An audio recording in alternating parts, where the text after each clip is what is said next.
بسم اللہ الرحمن الرحیم۔ السلام علیکم۔ کہانی پوائنٹ میں آپ لوگوں کو تہہ دل سے استقبال۔ اس وقت میں بھاگتے بھاگتے نہ جانے کہاں نکل آئی تھی۔ یہ راستہ بہت سنسان تھا اور ارد گرد مجھے کوئی بھی انسان دکھائی نہیں دے رہا تھا۔ میرے دل میں خوف پیدا ہو رہا تھا، لیکن میں پھر بھی بھاگتی چلی جا رہی تھی۔ اس کی وجہ اتنی تھی کہ مجھے اپنی جان بچانی تھی۔ نہ جانے میں کدھر کو نکل آئی تھی۔ میں تو کبھی گھر سے باہر نکلی ہی نہیں تھی اور اب ایک انجان راستے اور انجان منزل کی طرف بڑھتی جا رہی تھی۔ بھاگ بھاگ کر میرے پیر تھک چکے تھے اور ٹانگیں شل ہو گئی تھیں، لیکن پھر بھی مجھ سے جتنا تیزی سے بھاگا جا سکتا تھا میں بھاگتی ہی جا رہی تھی، اور اس وقت میں سڑک کے دوسری طرف بنے ایک جنگل کی طرف نکل آئی تھی۔ یوں تو اس جنگل کا بھی مجھے معلوم نہیں تھا، لیکن اپنی جان بچانے کے لیے مجھے یہ راستہ صحیح لگا تھا، کیونکہ یہاں پر میں کہیں چھپ بھی سکتی تھی۔ جنگل میں آنے کے بعد مجھے اپنی بے وقوفی کا احساس ہوا، کیونکہ کافی آگے آنے کے بعد مجھے ایسا لگ رہا تھا کہ یہاں پر جانور بھی ہوں گے۔ حالانکہ اونچے اونچے درخت اور گھنی جھاڑیاں میرے راستے کی رکاوٹ بن رہی تھیں، لیکن پھر بھی میں آگے چلتی جا رہی تھی۔ لیکن یہاں پر آنے کے بعد اب مجھے یوں محسوس ہو رہا تھا جیسے میں ایک مصیبت سے نکل کر دوسری مصیبت میں پھنس چکی ہوں۔ یہاں پر پھیلا ہوا اندھیرا اور گھنی جھاڑیوں کے سائے مجھے بہت خوفزدہ کر رہے تھے، لیکن اب میں واپس بھی نہیں جا سکتی تھی، کیونکہ نامعلوم وہ میری گھات لگائے بیٹھے ہوں تو میں کیا کروں گی۔ اسی لیے اپنے آپ کو جنگل میں چھپانے کی کوشش کرنے لگی اور بھاگتے ہوئے آگے بڑھی تو ایک دم کسی چیز سے ٹکرا گئی۔ میرا تو جیسے سر ہی گھوم گیا اور قریب تھا کہ میں بے ہوش ہو کر گر جاتی۔ کسی نے مجھے تھام لیا اور بے ہوش ہونے سے پہلے میں نے اس کا چہرہ دیکھا۔ وہ ایک خوبصورت جوان آدمی تھا، لیکن اس کے چہرے پر ایک ایسی چیز تھی جس نے مجھے چونکا سا دیا تھا۔ تاہم کچھ دیر بعد ہی میں بے ہوش ہو گئی۔ مجھے ہوش آیا جب تو میں نے اپنے ارد گرد کے ماحول کو بہت مختلف پایا۔ میں ایک بستر پر موجود تھی جس کے اوپر سفید رنگ کی چادر بچھی ہوئی تھی۔ ارد گرد کا ماحول بڑا پراسرار سا لگ رہا تھا۔ دیوار بڑے بڑے پتھروں سے بنائی گئی تھی، جبکہ یہاں پر مدھم سی روشنی تھی۔ میں ایک دم اٹھ بیٹھی۔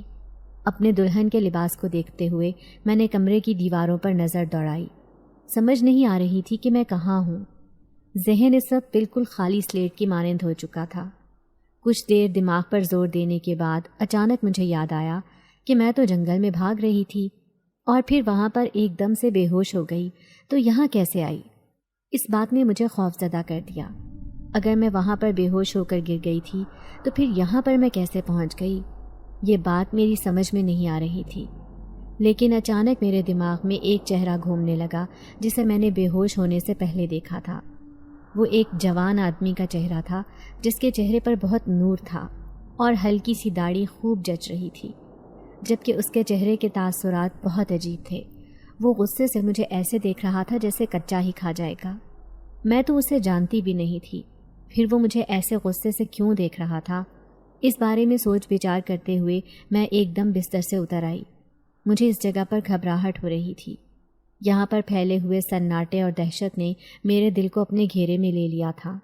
میں بے حد خوفزدہ ہو چکی تھی اور قریب تھا کہ میں باہر چلی جاتی کہ کمرے کے دروازے کے باہر ایک آہٹ سی سنائی دی۔ دروازہ بھی ایک بھاری لکڑی سے بنا ہوا تھا جو شاید مجھ اکیلی سے کھل بھی نہیں سکتا تھا۔ کسی نے دروازہ کھولا تو دروازے میں سے بڑی عجیب سی آواز آئی، جیسے دروازہ فرش کے ساتھ رگڑ کھا رہا ہو۔ اس آواز نے اس اندھیرے میں اور اس سناٹے میں پھیل کر میرے دل کو بہت ڈرا کر رکھ دیا۔ اندر آنے والا شخص وہی تھا جو مجھے جنگل میں ملا تھا اور جسے دیکھ کر میں بے ہوش ہو گئی تھی۔ اب بھی اسے دیکھ کر میں عجیب سے خوف کا شکار ہو گئی۔ نہ جانے کیوں اسے دیکھ کر میرا دل خوف کھا گیا تھا، جبکہ عجیب تو اس کے چہرے کے تاثرات بھی تھے جو اس وقت بھی غصے سے بھرے ہوئے تھے۔ نہ جانے یہ شخص اتنا غصے میں کیوں ہے؟ میں نے اس کا کیا بگاڑا ہے؟ میں نے دل ہی دل میں سوچا، جبکہ وہ کہنے لگا، تم نے میرا کچھ نہیں بگاڑا، لیکن تم مجھے دیکھ کر بے ہوش کیوں ہو گئی تھی؟ کتنی مشکل سے اٹھا کر تمہیں یہاں تک لے کر آیا ہوں، تمہیں اس بات کا احساس بھی ہے؟ اس شخص نے بڑی بھاری اور گھمبیر لہجے میں مجھے کہا، جبکہ میں تو اس کی بات سن کر ہی اچھل پڑی تھی۔ اسے میرے دل کی خبر کیسے ہوئی؟ کہیں میں اونچی آواز میں تو بڑبڑا نہیں رہی تھی؟ میں نے دل میں ابھی اتنا ہی سوچا کہ وہ ایک دم بولا، ارے نہیں، تم اونچی آواز میں نہیں بول رہی تھی، میں تمہارے دل کی بات جانتا ہوں۔ اس نے ایک دم جھنجھلاتے ہوئے انداز میں کہا تو میں سہم گئی۔ اب کی بار حقیقتاً حیرت کے مارے میرا منہ کھل گیا اور مجھے جیسے اس بات کا یقین ہی نہیں آ رہا تھا کہ وہ شخص میرے دل کی بات کو بھی سمجھ سکتا ہے۔ مجھے اس شخص سے ایک دم بہت خوف محسوس ہوا اور میں نے خوفزدہ نگاہوں سے اس کی طرف دیکھا اور کہا، تم کون ہو اور مجھے یہاں پر کیوں لے کر آئے ہو؟ میرے خوف کو محسوس کر کے اس نے بڑی گہری نگاہوں سے میری طرف دیکھا اور کہنے لگا، میں ایک جن زادہ ہوں، ایک ولی عہد جن زادہ۔ میرے باپ شہنشاہ جنات ہیں اور ہم جنات کے قبیلوں کے سردار ہیں۔ اس کا ابھی اتنا ہی کہنا تھا کہ میں خوف کے مارے پھٹی پھٹی نگاہوں سے اس کی طرف دیکھتی رہ گئی اور پھر دوبارہ کب بے ہوش ہو کر گر گئی مجھے کچھ پتہ نہیں چلا۔ میرا نام شہر بانو ہے اور میری عمر 17 برس ہے۔ میں اماں اور ابا کے ساتھ ایک گھر میں رہتی تھی۔ زندگی بڑی پرسکون تھی۔ میں اپنے ماں باپ کی اکلوتی اولاد تھی، لیکن میں جب 9 برس کی ہوئی تو ابا کو جگر کی بیماری نے اپنے گھیرے میں لے لیا اور اس کے بعد وہ بستر کے ہو کر رہ گئے۔ گھر میں کھانے کے لالے پڑ گئے تو اماں کو کام کے لیے گھر سے باہر نکلنا پڑا اور ایک فیکٹری میں مزدوری کرنی پڑی۔ لیکن پھر اماں کی یہ قربانی بھی رائے گاں گئی اور ابا ایک رات خاموشی سے اس دنیا سے رخصت ہو گئے۔ اماں بیوہ کیا ہوئیں تو ان کے لیے جیسے یہ دنیا ہی تنگ ہو کر رہ گئی تھی۔ ہر بندہ جیسے گھات لگائے بیٹھا تھا کہ کب موقع ملے گا اور کب وہ اماں کو نوچ کھسوٹ لے۔ اماں بہت محتاط ہو کر رہتی، لیکن پھر بھی لوگ باز نہیں آتے تھے، تنگ کرتے اور پریشان کرتے۔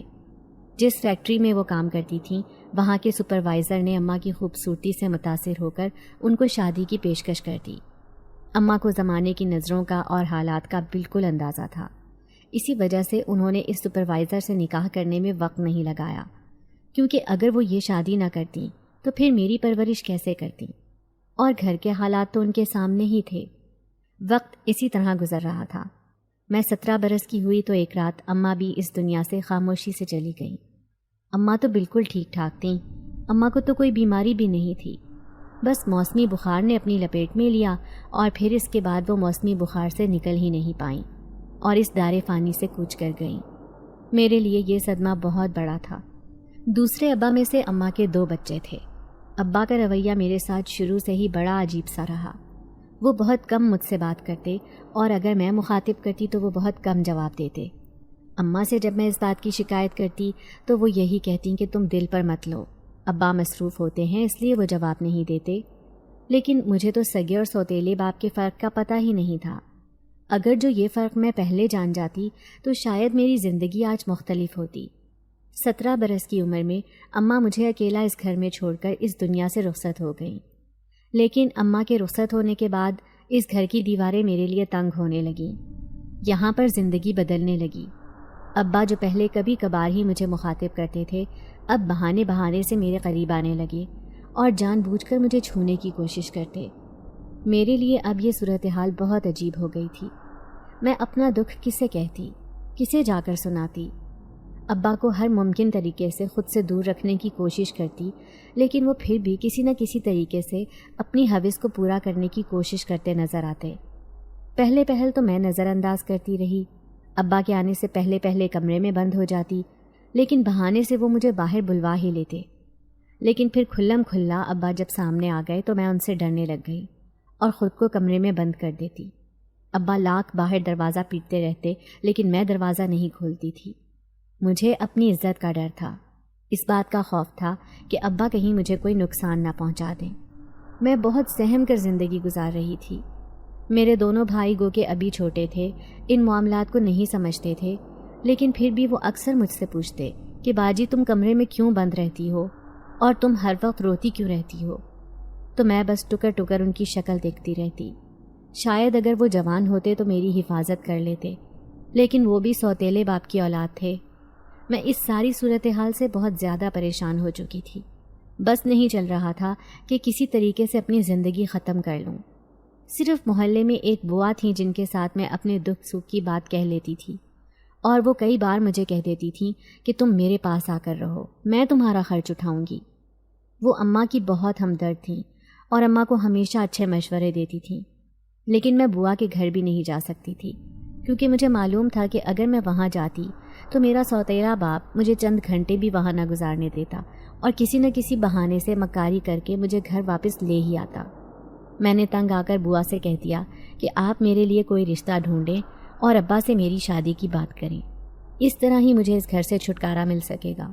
بوا کو بھی شاید میری بات سمجھ آ گئی تھی، اسی لیے وہ ابا کے پاس چلی آئیں اور ادھر ادھر کی باتیں کرنے کے بعد بوا کہنے لگی کہ میں نے شہر بانوں کے لیے رشتہ دیکھا ہے، لڑکا اچھا ہے، جنرل سٹور کا مالک ہے، کام کاج کرتا ہے اور سب سے بڑھ کر اپنی شہر بانوں کو خوش رکھے گا۔ ابا نے جب یہ سنا تو بڑی عجیب سی نظروں سے بوا کی طرف دیکھا اور کہنے لگے، کیا میں نے ایک دفعہ بھی تمہیں کہا ہے بوا کہ اس کے لیے رشتہ دیکھو؟ ابا کی بات سن کر بوا ہڑبڑا سی گئی، تاہم سنبھل کر کہنے لگی، ارے تم نے نہیں کہا لیکن مجھے تو پتہ ہے نا، میں بھی تو اسی گھر کا فرد ہوں اور اس گھر کی ذمہ داری میری ذمہ داری بنتی ہے کہ بچی کی شادی وقت پر ہو جائے۔ اس کی ماں میری بہت اچھی سہیلی تھی اور سچ کہوں تو مجھے اس سے بہت محبت تھی۔ ہمیشہ اس نمانی عورت نے اپنے لب سیے رکھے اور اس گھر میں بڑا اچھا وقت گزارا، بڑی نیک عورت تھی۔ بوا میری اماں کی تعریفوں میں رطب اللسان ہو گئی، جبکہ ابا نے انہیں ہاتھ اٹھا کر بیچ میں ہی ٹوک دیا اور کہنے لگے کہ بس بس، اتنی بھی نیک عورت نہیں تھی جتنے تم نے بیان کر دی ہے، اور باقی رہی بات شہر بانوں کی شادی کی تو وہ میرا مسئلہ ہے، تم اس سے دور رہو۔ شہر بانوں کے لیے میں خود کوئی اچھا رشتہ دیکھ لوں گا اور جلد ہی اس کے ہاتھ پیلے کر دوں گا۔ ابا نے یہ بات کہہ کر بات ختم کر دی اور خود وہاں سے اٹھ گئے، جبکہ بوا سوچ بھری نگاہوں سے ابا کو دیکھتی رہ گئی۔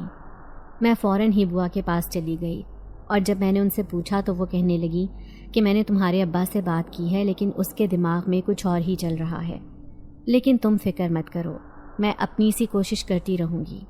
اگر وہ تمہاری شادی نہیں بھی کرنا چاہتا تو میں کسی نہ کسی طریقے سے اس کو راضی کر لوں گی۔ بوا نے یہ کہتے ہوئے مجھے تسلی دی، لیکن میں جانتی تھی کہ یہ صرف طفل تسلیاں ہی ہیں، ابا کبھی نہیں مانے گا۔ ابا کے دل میں کیا ہے یہ میں اچھی طرح سے جانتی تھی، اور اسی بات نے تو مجھے خوفزدہ کر رکھا تھا۔ اور پھر میرا یہ خوف جلد ہی حقیقت بن کر میرے سامنے آ گیا، جب ایک دن ابا گھر آئے اور مجھے کہنے لگے کہ میں نے کچھ فیصلے کیے ہیں اور تمہیں اس سے آگاہ کر رہا ہوں۔ ابا کے کہنے پر ایک دم میرا دل پھیل کر سکرا تھا۔ اس کی وجہ یہ تھی کہ ابا نے آج تک کبھی اماں سے کسی فیصلے میں نہ تو مشورہ مانگا تھا اور نہ ہی انہیں اپنے کسی فیصلے سے آگاہ کیا تھا۔ تو پھر اب ایسی کیا بات تھی جو ابا مجھ سے اس طرح کی بات کر رہے تھے؟ اسی بات نے مجھے پریشان کر دیا تھا۔ اور پھر ابا کہنے لگے، میں نے سوچ لیا ہے کہ اس جمعے تمہارا نکاح میرے دوست کے ساتھ ہو رہا ہے۔ وہ اچھا کماتا ہے، عمر میں تھوڑا تم سے زیادہ ہے، لیکن تمہارا گزارا ہو جائے گا۔ اس کی پہلی بیوی فوت ہو گئی ہے اور 3 جوان بچے ہیں، ان کی اس نے شادیاں کر دی ہیں، اکیلا گھر میں رہتا ہے۔ میرا اس کے ساتھ کام کاج کا سلسلہ ہے، میں نے اس سے کافی قرض لے رکھا تھا لیکن اب لوٹانے کی ہمت نہیں پڑ رہی، کیونکہ کاروبار مسلسل گھاٹے میں جا رہا ہے، اور اب اس نے تم سے نکاح کی خواہش کا اظہار کیا ہے جس کے بدلے وہ میرا قرض معاف کر دے گا، اسی لیے میں نے اس کے ساتھ حامی بھر لی۔ اس جمعے تمہارا اس کے ساتھ نکاح ہے۔ ابا نے جب یہ ساری بات کہی تو میں ٹکر ٹکر ان کی شکل دیکھتی رہ گئی۔ مجھے یقین نہیں آ رہا تھا کہ انہوں نے میرا سودا کر دیا ہے ایک بوڑھے شخص کے آگے، انہوں نے مجھے اپنے چند لاکھ کے قرض کے بدلے میں بیچ دیا ہے۔ میں احتجاج بھی نہ کر پائی، بس زبان ہی جیسے گونگی ہو گئی تھی، کیونکہ ابا نے اتنی اچانک یہ فیصلہ کیا اور مجھے صرف اطلاع دی۔ میں سوچ بھی نہیں سکتی تھی کہ وہ میرے ساتھ اس طرح کریں گے، لیکن اب یہ سب تو ہو چکا تھا۔ میں اپنے کمرے میں آ کر پھوٹ پھوٹ کر رونے لگی اور اللہ سے شکوہ کرنے لگی کہ آخر اس نے میری ماں کو اتنی جلدی واپس کیوں بلوا لیا۔ کیا تھا اگر جو وہ میرے ساتھ اسی گھر میں زندہ رہتی، یا پھر اگر میری ماں کو ہی مارنا تھا تو مجھے بھی موت دے دیتا، لیکن اس جہنم میں مجھے اکیلا نہ چھوڑتا۔ اللہ سے شکوہ کرتے کرتے اچانک میرے ذہن میں بوا کا خیال آیا، اور ابا کے گھر سے جانے کے بعد میں فوراً بوا کے پاس بھاگی چلی گئی، اور بوا کو جب اس سارے معاملے کے بارے میں بتایا تو وہ بے حد پریشان ہو گئی اور کہنے لگی کہ مجھے امید نہیں تھی کہ تیرا باپ اتنا سنگ دل نکلے گا اور اتنی جلدی تیری شادی کہیں اور طے کر دے گا، لیکن تم فکر مت کرو، میں کچھ کرتی ہوں۔ بوا کا لہجہ کمزور تھا اور انہیں خود سمجھ نہیں آ رہی تھی کہ وہ کس طرح مجھے تسلی دیں۔ میں جانتی تھی کہ بوا کچھ بھی نہیں کر پائیں گی، وہ صرف مجھے تسلی اور دلاسا دے رہی ہیں، اور وہی ہوا۔ جمعے تک بوا سے کچھ بھی نہیں ہو پایا۔ بوا نے 1-2 بار ابا سے بات کی بھی تھی تو ابا نے یہ کہہ کر ٹال دیا کہ تم بچی کی شادی کی تیاری کرو، تم کیا اسے الٹی پٹیاں پڑھا رہی ہو، اور ویسے بھی میں نے اس کے لیے جو فیصلہ کیا ہے سوچ سمجھ کر ہی کیا ہے۔ بوا کو ابا نے سختی سے ٹال دیا اور اس کے بعد بوا بھی خاموش ہو گئی۔ لیکن میں اپنی زندگی کے اتنے بڑے فیصلے کا اختیار ابا کو نہیں دے سکتی تھی۔ اگر انہوں نے کسی جوان اور میرے ہم پلہ شخص سے میری شادی طے کی ہوتی تو مجھے کوئی اعتراض نہیں تھا، لیکن انہوں نے اپنے کاروباری مفاد کو ذہن میں رکھا اور میرا سودا کر دیا۔ اگر یہ شادی ہوتی تو شاید میں قبول کر لیتی، لیکن اس سودے کے لیے مجھے اپنی قربانی منظور نہیں تھی، اور یہی سوچ کر میں نے ایک ایسا فیصلہ کر لیا جو شاید عام حالات میں کبھی نہ کرتی۔ اس کے لیے مجھے بس موقع کا انتظار تھا، اور وہ موقع مجھے اپنی شادی کے دن مل گیا۔ ابا باہر انتظامات میں مصروف تھے۔ سادگی کے ساتھ نکاح تھا، لیکن 10-15 افراد بارات کی طرف سے تھے اور 10-15 افراد ہی ہماری طرف سے تھے۔ اسی لیے ابا نے گھر کی چھت کے اوپر ہی شامیانے لگا کر انتظام کر لیا تھا۔ فنکشن چونکہ شام کا تھا، اسی لیے صبح سے ہی ابا انتظامات میں لگے ہوئے تھے۔ کھانا باہر سے ریڈی میڈ ہی تیار ہو کر آنا تھا، جبکہ میرے سسرال کی طرف سے مجھے کپڑوں کا تحفہ پہنچ گیا تھا۔ میں نے دلہن کا وہ لباس دیکھنے کی بھی زحمت گوارا نہیں کی، لیکن پھر اپنے منصوبے کے مطابق میں نے ابا سے کہا کہ مجھے پارلر سے تیار ہونا ہے۔ میری شادی ایک دفعہ ہونی ہے، تو میں اپنی شادی پر اچھے طریقے سے تیار ہونا چاہتی ہوں۔ ابا نے یہ سن کر ہاں میں سر ہلا دیا اور کہنے لگے ٹھیک ہے، گلی میں وہ بچی جو تیار کرتی ہے شبانہ، اس کے پاس چلی جاؤ، میں اسے ادائیگی کر دوں گا۔ ابا کے کہنے پر میں شبانہ کے گھر کے لیے نکلی اور وہیں پر تیار ہونے لگی، تاکہ اگر ابا کسی کو یہ دیکھنے کے لیے بھیجیں بھی کہ میں وہاں موجود بھی ہوں یا نہیں تو انہیں اس بات کی تسلی ہو جائے کہ میں وہاں تیار ہو رہی ہوں۔ اپنا لباس وغیرہ پہن کر میں بالکل تیار بیٹھی تھی، اور پھر شبانہ سے یہ کہہ کر نکل آئی کہ اب میں گھر جا رہی ہوں، 2 گھر چھوڑ کر ہی تو گھر ہے، کوئی بات نہیں اگر ابھی تک کوئی لینے نہیں آیا۔ یہ کہہ کر میں اٹھ کھڑی ہوئی، جبکہ شبانہ نے بھی مجھے نہیں روکا اور چپ چاپ اپنی چیزیں سمیٹنے لگی۔ پھر میں چادر اوڑھ کر گھر آنے کی بجائے دوسرے راستے کی طرف نکل پڑی۔ مجھے صرف یہ تھا کہ میں جلد جلد یہاں سے دور نکل جاؤں، تاکہ ابا مجھے پکڑ نہ سکیں اور میرا نکاح نہ کر سکیں۔ اسی لیے میں جیسے ہی اپنے محلے سے باہر نکلی تو بھاگتے ہوئے ایک طرف کو جانے لگی۔ شام ہو چکی تھی اور اس وقت اندھیرا پھیلنے لگا تھا، لیکن مجھے ایسا محسوس ہو رہا تھا جیسے گلی میں سے کسی نے مجھے نکلتے دیکھ لیا تھا اور اب میرے پیچھے کوئی آ رہا ہے۔ اور جلد ہی میرے شک کی تصدیق ہو گئی، کیونکہ ابا اور ان کے ساتھ ایک اور آدمی میرا پیچھا کر رہے تھے۔ مجھے اب اس بات کی پرواہ تھی کہ کہیں وہ مجھے جان سے نہ مار دیں۔ اگر میں ان کے ہاتھ نہ آئی تو وہ مجھے ڈھونڈنے کی کوشش ضرور کریں گے۔ اسی لیے میں نے اندھا دھند بھاگنا شروع کر دیا، اور بنا ادھر ادھر دیکھے بھاگ بھاگ کر میں جنگل تک پہنچ گئی۔ لیکن مجھے نہیں معلوم تھا کہ ایک مصیبت سے نکل کر میں دوسری مصیبت میں گرفتار ہو جاؤں گی۔ جنگل میں پہنچ کر میں ایک چیز سے ٹکرائی، اور اس بھاری چیز سے ٹکرانے کے بعد میرا سر جیسے گھوم گیا، اور جب میں نے نگاہیں اٹھا کر دیکھا تو وہ کسی خوبصورت شخص کا چوڑا سینہ تھا جس سے میں ٹکرائی تھی، اور پھر میں بے ہوش ہو گئی۔ آنکھ کھلی تو خود کو اس کمرے میں پایا تھا، اور پھر جس شخص کو سامنے دیکھا تو یاد آیا کہ یہ وہی شخص ہے جسے میں نے جنگل میں دیکھا تھا۔ لیکن جب اس نے اپنے بارے میں سب کچھ بتایا تو میں ایک بار پھر سے بے ہوش ہو کر گر گئی۔ اب جب دوسری بار مجھے ہوش آیا تو میں اسی اندھیرے کمرے میں فرش پر پڑی تھی۔ ایک دم سے اپنے دکھتے ہوئے سر کو تھام کر میں نے اٹھنے کی کوشش کی، ارد گرد نگاہ دوڑائی تو وہاں پر کوئی موجود نہیں تھا۔ نہ جانے وہ کب کا یہاں سے جا چکا تھا، اور مجھے کتنی دیر ہو چکی تھی کہ میں بے ہوش پڑی تھی۔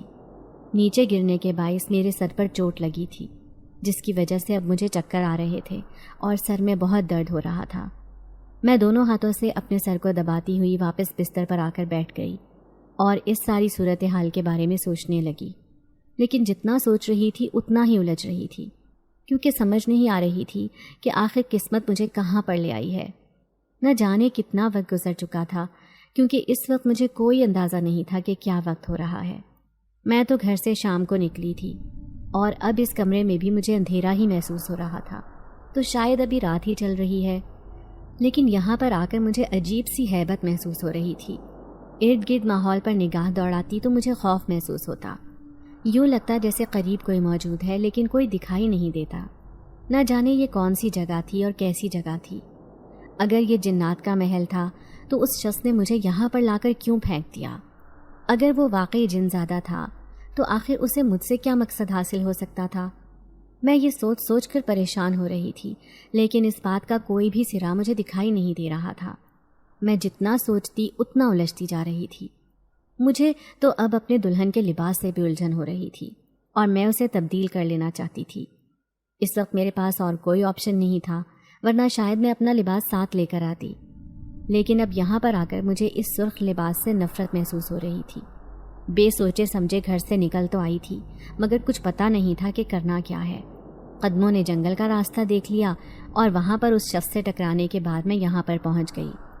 اب قسمت نہ جانے میرے ساتھ کیا کرتی ہے۔ یہ شخص جو جن زادہ ہے مجھے یہاں پر قید رکھتا ہے یا پھر مجھے واپس بھیج دے گا، لیکن جب تک وہ شخص واپس نہیں آ جاتا تب تک میں اس کا ارادہ نہیں جان سکتی تھی۔ نہ جانے اس کے سامنے میں دوسری دفعہ کیوں بے ہوش ہو گئی تھی۔ میں تو زندگی میں کبھی بے ہوش نہیں ہوئی تھی، لیکن آج ایک ہی دن میں 2 دفعہ ہو چکی تھی۔ مجھے اپنے رویے پر شرمندگی سی محسوس ہو رہی تھی۔ نہ جانے وہ میرے بارے میں کیا سوچے۔ اگر وہ جن زادہ تھا بھی تو مجھے اس سے اتنا خوفزدہ ہونے کی کیا ضرورت تھی؟ اس نے کون سا مجھے کوئی نقصان پہنچایا تھا؟ لیکن نہ جانے کیوں میرا دل ڈرتا جا رہا تھا اور مجھے ایسا لگ رہا تھا جیسے میرے ساتھ کچھ غلط ہونے والا ہے۔ میں یہاں پر سوائے انتظار کرنے کے اور کچھ بھی نہیں کر سکتی تھی، کیونکہ جو کمرے کا دروازہ تھا وہ اتنا بھاری تھا کہ مجھ سے ہل بھی نہیں سکا۔ میں نے اسے کھولنے کی بہت کوشش کی، لیکن پھر تھک ہار کر بیٹھ گئی تھی اور اب انتظار کر رہی تھی کہ کب وہ جن زادہ کمرے میں آتا ہے تو میں اس سے بات کروں اور یہاں سے جاؤں۔ لیکن میں کہاں جاؤں گی یہ بات مجھے سمجھ نہیں آ رہی تھی۔ مجھے تو کسی بھی جگہ کا کچھ پتہ نہیں تھا، نہ میں کبھی گئی تھی۔ اماں کے ساتھ بھی اگر کبھی جانا ہوتا تو اماں کا ہاتھ پکڑ کر رکھتی۔ باہر نکلنے سے مجھے ڈر لگتا تھا، لیکن اب آج میں نے بہت ہمت کر کے اکیلے ہی اتنا سفر طے کر لیا تھا۔ اگر مجھے اپنی جان کی پرواہ نہ ہوتی تو شاید میں کبھی اس طرح گھر سے نہ بھاگتی، لیکن اب مجبوراً مجھے نکلنا پڑا تھا۔ ابا نے وہاں رہنے کے لیے کوئی وجہ ہی نہیں چھوڑی تھی۔ مجھے اب خیال آ رہا تھا کہ میرے بھاگ کر آنے کے بعد اب وہ کیا کر رہے ہوں گے، مہمانوں سے انہوں نے کیا کہا ہوگا، اور جس کے ساتھ ابا نے میری شادی طے کی تھی اب تو وہ یقیناً ابا سے قرض واپس مانگ رہا ہوگا، اور ابا کو جب اسے قرض چکانا پڑے گا تو انہیں مجھ پر بہت غصہ آئے گا۔ مختلف سوچیں میرے دماغ کو چکرا رہی تھیں، لیکن پھر اسی طرح میں نے دیوار کے ساتھ ٹیک لگائی اور نیند کی وادیوں میں اتر گئی۔ کافی دیر تک سونے کے بعد جب میری آنکھ کھولی تو اس وقت کمرے کا دروازہ کھلا ہوا تھا۔ میں بے حد حیران ہوئی کیونکہ یہ دروازہ بہت بھاری تھا اور اس کے کھلنے پر اچھی خاصی آواز آتی تھی، لیکن مجھے تو کوئی بھی آواز محسوس نہیں ہوئی تھی، اسی لیے میں ایک دم اٹھ بیٹھی۔ کھلے دروازے سے جھانک کر باہر دیکھا تو مجھے راہداری میں کوئی بھی دکھائی نہیں دیا، تاہم ہلکی سی مدھم سی روشنی جل رہی تھی اور اس کی وجہ سے مجھے کچھ اندازہ نہیں ہو رہا تھا کہ دن ہے یا رات ہے۔ میں بنا سوچے سمجھے کمرے سے باہر آ گئی اور ادھر ادھر دیکھتے ہوئے آگے بڑھنے لگی۔ اس راہداری میں مجھے کوئی اور دروازہ دکھائی نہیں دے رہا تھا، اسی لیے میں قدم اٹھاتی ہوئی سیدھی چلتی آئی۔ حالانکہ مجھے خوف محسوس ہو رہا تھا اور اس عجیب و غریب ماحول نے میرے دل کو پریشان کر رکھا تھا۔ یہ راہداری بھی تنگ سی تھی، ایسے جیسے کسی قید خانے کی ہوتی ہے یا پھر کوئی کال کوٹری کا راستہ ہوتا ہے۔ قریب تھا کہ میں کنارے پر پہنچ جاتی کہ ایک دم سے سامنے وہی شخص دکھائی دیا۔ اسے دیکھ کر ایک دم میرا دل اچھل کر حلق میں آ گیا۔ وہ بھی مجھے وہاں پر دیکھ کر چونکا، جیسے اسے امید نہیں تھی کہ میں یہاں پر آ جاؤں گی۔ تاہم اس کے چہرے پر پھر سے غصے کے تاثرات نمودار ہو گئے اور وہ مجھے کہنے لگا، تم یہاں پر کیا کرتی پھر رہی ہو؟ تمہیں کس نے کہا تھا کہ کمرے سے باہر نکلو؟ اس نے مجھے غصے سے گھورتے ہوئے کہا، جبکہ میں نے ہمت جمع کرتے ہوئے اسے کہا کہ میں یہاں سے جانا چاہتی ہوں۔ تم مجھے بلا وجہ یہاں پر قید نہیں رکھ سکتے۔ میرا یہاں پر رکنے کو بالکل دل نہیں ہے، مجھے یہاں سے جانے دو۔ میں نے اسے یہ کہہ تو دیا تھا، لیکن اب میرا دل خوف کی شدت سے تیز تیز دھڑکنے لگا تھا، کیونکہ مجھے اس بات کا ڈر تھا کہ کہیں وہ شخص مجھے کوئی نقصان نہ پہنچا دے۔ وہ جن زادہ تھا، کچھ بھی کر سکتا تھا، کوئی بھی نقصان پہنچا سکتا تھا۔ میں اس کے آگے کیا چیز تھی؟ میری کیا حیثیت تھی؟ لیکن وہ چند لمحے مجھے گھورتے ہوئے دیکھتا رہا اور پھر کہنے لگا، واپس اپنے کمرے میں جاؤ، اور اب اگر باہر نکلی تو ٹانگیں توڑ کر رکھ دوں گا۔ اس کی اس بات نے نہ جانے مجھ پہ ایک ایسا خوف طاری کیا کہ میں بے ساختہ وہاں سے بھاگتی ہوئی واپس کمرے میں آئی اور دروازہ بند کرنے کی کوشش کرنے لگی۔ مجھے ایسا لگ رہا تھا جیسے وہ مجھے کچا چبا جائے گا یا زندہ زمین میں گاڑ دے گا۔ اس کے چہرے کے تاثرات اور آنکھوں کی سرد مہری مجھ سے یہی کہہ رہی تھی، لیکن دروازہ تو مجھ سے ہلا ہی نہیں۔ اسی لیے میں چپ چاپ اپنے بستر پر آ کر بیٹھ گئی اور اپنے گھٹنوں کے گرد دونوں بازوؤں کو لپیٹ لیا۔ اس وقت خوف کی وجہ سے مجھے اور کچھ سمجھ نہیں آ رہا تھا، اور میں پریشانی کے مارے صرف یہی سوچ رہی تھی کہ اگر کمرے سے نکلنے پر وہ اتنا غصہ کر سکتا ہے تو نہ جانے اس جگہ سے نکلنے پر وہ میرا کیا حشر کرے گا۔ اور اس بات نے میرے پورے وجود میں خوف کی چیونٹیاں دوڑا دی تھیں۔ پھر نہ جانے کتنا وقت گزر گیا، جب وہ شخص دوبارہ کمرے میں آیا تو میں بے اختیار اٹھ کھڑی ہوئی اور اسے کہا، مجھے یہاں سے جانے دو، مجھے یہاں پر اچھا نہیں لگ رہا، نہ ہی میں یہاں رہنا چاہتی ہوں۔ تم میری مرضی کے خلاف مجھے یہاں پر لے کر آئے ہو اور اب مجھ سے یہاں پر رہا نہیں جا رہا۔ میں تمہارے آگے ہاتھ جوڑتی ہوں، مجھے یہاں سے جانے دو۔ میں نے ایک دم اس کے آگے ہاتھ جوڑتے ہوئے اسے کہا، جبکہ وہ عجیب نظروں سے مجھے دیکھتا رہا۔ نہ جانے اس شخص میں ایسا کیا تھا کہ وہ ہمیشہ اسی طرح مجھے دیکھتا تھا اور مجھے اس کی نظروں سے خوف محسوس ہوتا تھا۔ حالانکہ میں اس سے ڈرنا نہیں چاہتی تھی، لیکن پھر بھی نہ جانے کس طرح میں خوفزدہ ہو جاتی تھی۔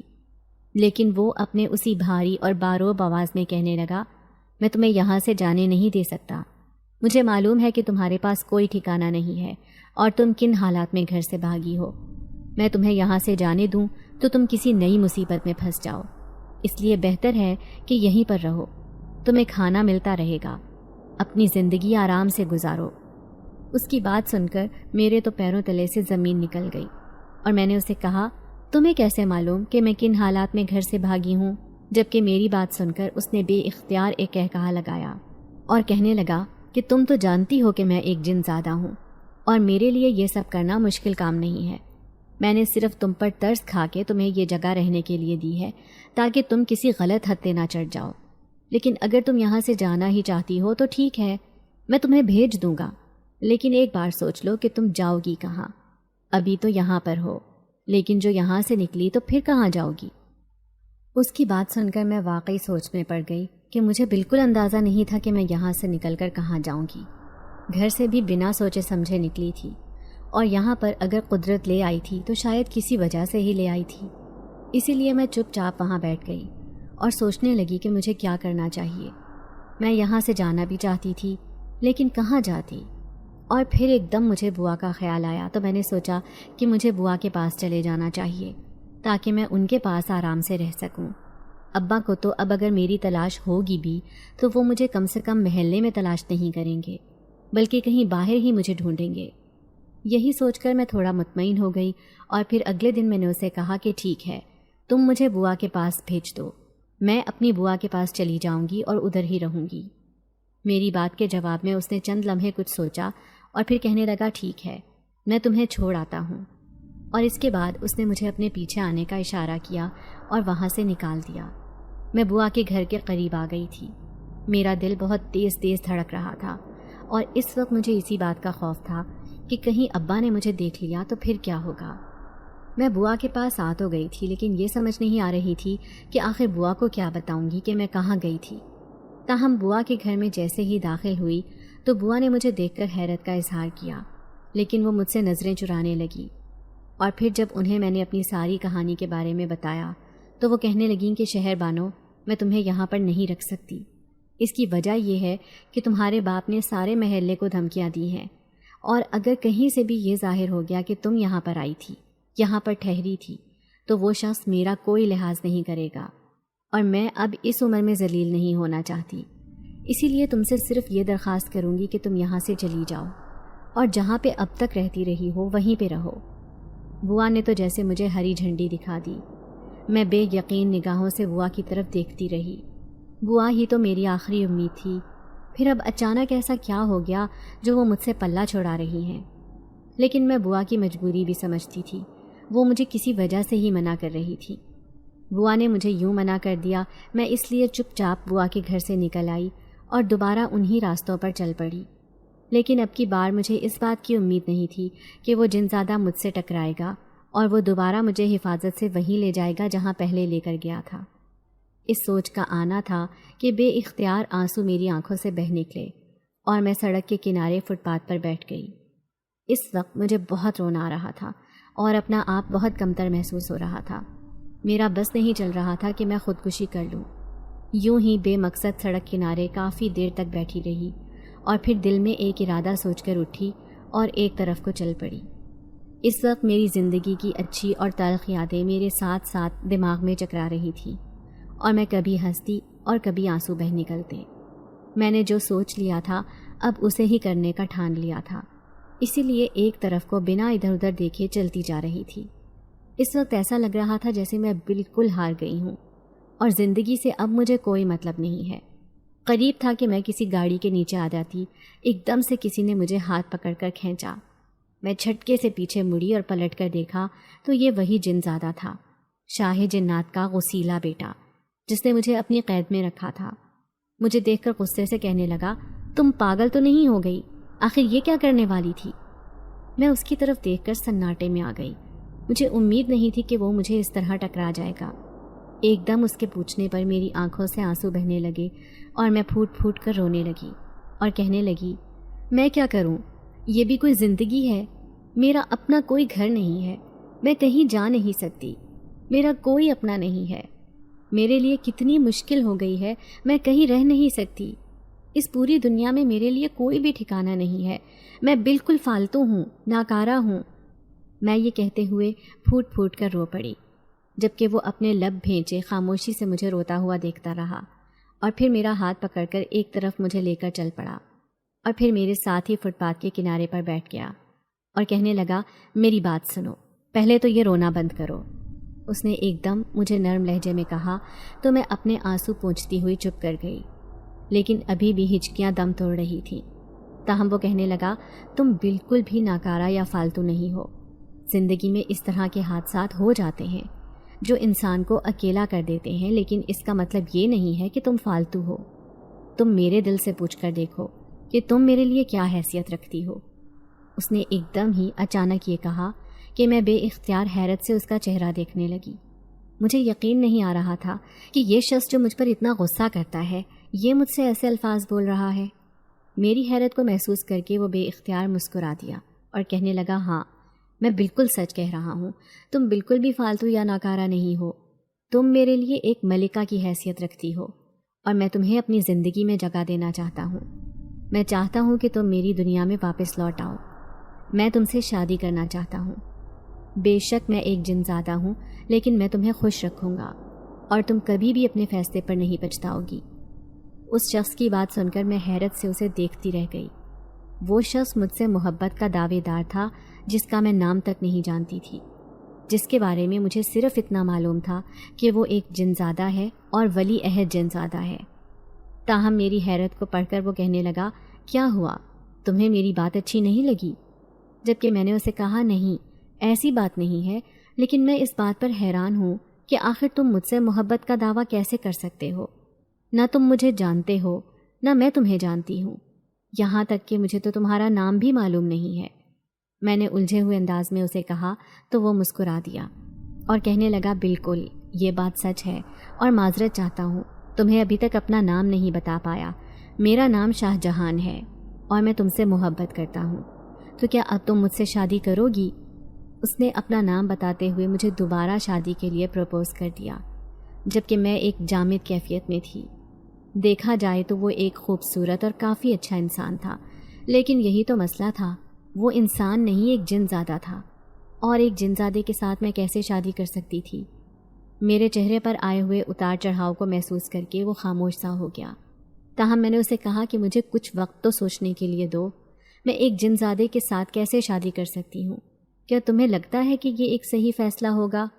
میرے معصومیت سے پوچھنے پر وہ مسکرا دیا اور کہنے لگا، بالکل، مجھے بالکل ایسا ہی لگتا ہے کہ یہ ایک صحیح فیصلہ ہوگا اور میں اور تم ایک اچھی زندگی گزاریں گے، لیکن اس کے لیے سب سے پہلے تمہیں ہاں کرنا ہوگی، اور میں تمہیں اس بات کی گارنٹی دیتا ہوں کہ تم میرے ساتھ ہمیشہ خوش رہو گی، اور یہ جو تمہیں اپنوں نے ستایا ہوا ہے اب تمہیں ان اپنوں کی بھی ضرورت نہیں پڑے گی۔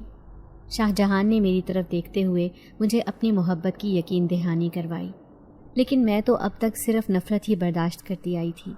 اتنی جلدی اس کی محبت کا کیسے یقین کر لیتی؟ میں خاموش تھی، چپ چاپ تھی۔ یقین نہیں آ رہا تھا کہ کوئی شخص اچانک یوں مجھ سے اتنی محبت میں مبتلا ہو جائے گا کہ وہ پھر میرا ہی ہو کر رہ جائے گا۔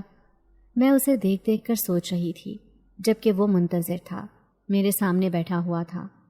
اور پھر میں نے ایک دم ایک فیصلہ کر لیا اور مطمئن ہو گئی۔ میں نے اپنا ہاتھ آگے بڑھا دیا اور شاہ جہان کا ہاتھ تھام لیا اور کہا، ٹھیک ہے شاہ جہان، مجھے تمہاری محبت پر یقین ہے اور مجھے پوری امید ہے کہ تم اپنے الفاظ پر پورا اترو گے۔ میرے ہاں کرتے ہی شاہ جہان کی آنکھوں میں ایک چمک اتر آئی اور ایسا لگا جیسے اسے 2 جہان کی دولت مل گئی ہو۔ اس کی آنکھوں کی چمک اور چہرے کی خوشی دیکھ کر میں حیران تھی کہ مجھ سے محبت کرنے والا مجھے اتنی اہمیت دیتا ہے۔ اور پھر شاہ جہان مجھے اپنے محل میں ہی لے آیا، کیونکہ میرے پاس تو کوئی ٹھکانہ تھا نہیں، اور وہاں پر اس نے مجھے ایک کمرہ دے دیا۔ کچھ دنوں کے بعد ہماری شادی تھی۔ میں نے یہ فیصلہ کر تو لیا تھا، لیکن اندر سے میں بے چین تھی۔ نہ جانے میرا مستقبل کیا ہوگا اور مجھے خوشیاں بھی ملیں گی یا نہیں، اور پھر شاہ جہان میرا کیا کرے گا۔ میں نے بالکل ایک اجنبی انسان پر بھروسہ کیا تھا اور اب اللہ سے دعا کر رہی تھی کہ میرا یہ بھروسہ کبھی نہ ٹوٹے اور شاہ جہان ہمیشہ مجھ سے محبت کرتا رہے۔ جلد ہی جنات کے اصولوں کے مطابق ہماری شادی ہو گئی۔ شاہ جہان کے ماں باپ بھی بہت خوش تھے۔ نہ جانے شاہ جہان نے ان کو کیسے منایا اور کیا کہا، مجھے اس بات کی خبر نہیں تھی، لیکن وہ لوگ خوش تھے اور ان کی خوشی دیکھ کر میں بھی خوش تھی۔ شاہ جہان مجھے شادی کے بعد ابا سے ملوانے کے لیے لے آیا تھا، اور جب انہوں نے مجھے اچانک اپنے سامنے دیکھا تو وہ دنگ رہ گئے اور پھر پھوٹ پھوٹ کر رونے لگے اور ایک دم مجھ سے معافی مانگنے لگے۔ کہنے لگے، مجھے معاف کر دینا میری بچی، میں نے تمہارے ساتھ بہت غلط کرنے کی کوشش کی، لیکن مجھے اندازہ نہیں تھا کہ اس غلط کام کا مجھے اتنا برا انجام بھگتنا پڑے گا کہ آج میں ایک ایک پائی کو ترس رہا ہوں۔ میری صحت خراب ہو گئی ہے اور میرے پاس کھانے کے لیے پھوٹی کوڑی بھی نہیں ہے۔ ابا کی یہ حالت دیکھ کر میں بے حد پریشان ہوئی تھی، اور میں نے اپنے دونوں بھائیوں کے بارے میں پوچھا تو کہنے لگے کہ وہ دونوں سارا دن کھیلتے رہتے ہیں یا باہر آوارہ گردی کرتے رہتے ہیں۔ میں ان کو روکتا ٹوکتا ہوں تو وہ باز نہیں آتے اور میری ایک نہیں سنتے۔ ابا کی یہ حالت میرے لیے بہت افسوسناک تھی۔ تاہم میں نے شاہ جہان کی طرف دیکھا اور آگے بڑھ کر ابا کے دونوں ہاتھ تھام لیے اور انہیں تسلی دی۔ شاہ جہان نے بھی مجھے کہا کہ ابا کو ہم اپنے ساتھ لے چلتے ہیں تاکہ وہ ہمارے ساتھ ہی رہیں۔ شاہ جہان کی اجازت ملتے ہی جب ابا سے میں نے یہ بات کہی تو وہ رونے لگے اور کہنے لگے، میں یہاں سے کہیں نہیں جا سکتا، تمہیں معلوم ہے میں کبھی کہیں نہیں گیا، بس مجھے اس بات کی خوشی ہے کہ تم نے ایک اچھے جیون ساتھی کا انتخاب کیا ہے اور تم اپنی زندگی میں خوش رہو، میرے لیے سب سے بڑھ کر یہی بات ہے۔ ابا نے خوش ہوتے ہوئے میرے سر پر ہاتھ رکھا اور مجھے بہت دعائیں دیں۔ میں ابا سے مطمئن ہو گئی تھی۔ وہاں سے آنے لگی تو باہر بھائیوں سے ملاقات ہو گئی اور اپنے طور پر میں نے انہیں بہت سمجھایا۔ میری بات سن کر وہ سمجھ گئے اور کہنے لگے کہ آپ کے جانے کے بعد ہمارا گھر میں دل ہی نہیں لگتا تھا، اب آپ آ گئی ہو نا تو ہم کہیں نہیں جائیں گے، آپ ہمارا خیال رکھنا۔ میں نے ان دونوں کو ایک ساتھ اپنے ساتھ لگا لیا اور کہا کہ اب میں آتی جاتی رہوں گی، تم لوگ ابا کا خیال رکھنا اور گھر پر رہا کرو۔ انہیں کئی طرح کی نصیحت کر کے میں شاہ جہان کے ساتھ بوا کی طرف آ گئی اور بوا کا شکریہ ادا کیا کہ اگر اس دن وہ مجھے یہاں سے نہ نکالتی تو شاید مجھے شاہ جہان دوبارہ نہ ملتا اور نہ ہی وہ دوبارہ میری زندگی میں واپس آتا۔ بوا مجھ سے بہت شرمندہ ہوئی اور کہنے لگی کہ میرا مقصد تمہیں یہاں سے نکالنا نہیں تھا، تمہارے جانے کے بعد میں نے تمہیں بہت ڈھونڈا لیکن تم نہیں ملی۔ اس دن سے پچھتاوے میرے دل میں جگا لے رہے ہیں۔ میں تمہارے ابا سے ڈر گئی تھی، تمہارے باپ نے بہت دھمکیاں دی تھیں اور سب کو بہت ڈرایا دھمکایا تھا، لیکن اب تمہیں اس لڑکے کے ساتھ دیکھ کر میں بہت خوش ہوں اور سوچتی ہوں کہ اللہ نے یقیناً تمہارے لیے بہتر فیصلہ کیا ہے۔ بوا نے مجھے اپنی دعاؤں کے سائے میں رخصت کیا اور شگن کے طور پر مجھے اپنی انگوٹھی تحفے میں دی۔ میں واپس شاہ جہان کے ساتھ اپنے گھر آ گئی اور اس کا شکریہ ادا کیا، کیونکہ ان سب خوشیوں کی وجہ تو وہی تھا، اور مجھے اب پوری امید تھی کہ میری آئندہ آنے والی زندگی بہت اچھی گزرے گی، اور یقیناً قدرت نے میرے لیے بہترین سوچ رکھا تھا۔ تبھی تو اتنی مشکل صورتحال میں شاہ جہان مجھے ٹکرا گیا اور اس نے میری جان بچا لی۔ امید کرتے ہیں کہ آپ لوگوں کو آج کی ویڈیو پسند آئی ہوگی۔ ویڈیو کو لائک کریں اور روزانہ ایک ایسی ویڈیو سننے کے لیے ہمارے چینل کو سبسکرائب کریں۔ ملتے ہیں اگلی ویڈیو میں۔ اللہ حافظ۔